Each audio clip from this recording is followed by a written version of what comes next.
A fogueira está queimando em homenagem a São João. O forró já começou, vamos gente arrasta-pé nesse salão.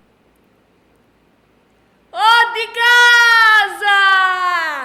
Dá licença que eu tô chegando. Hoje eu vou contar pra vocês a história da fogueira de São João. Contam os povos antigos que Maria e Isabel eram muito amigas. Elas moravam assim, um perto, longe.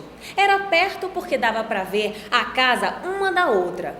Mas era longe porque tinha que andar a pé mais de 1 hora para chegar na outra casa. Pois bem, aconteceu que Isabel estava grávida. Sua barriga já estava grande, enorme, lá na frente.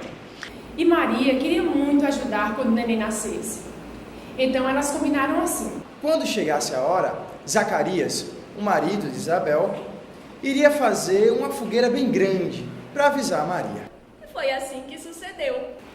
Quando Isabel chamou o marido dizendo que estava na hora, Ele acendeu a fogueira que já estava preparada lá no quintal, anunciando o nascimento do menino. Que recebeu o nome de João. Maria e José saíram correndo para a casa de Isabel e quando chegaram lá, Foram recebidos uma enorme e colorida festa.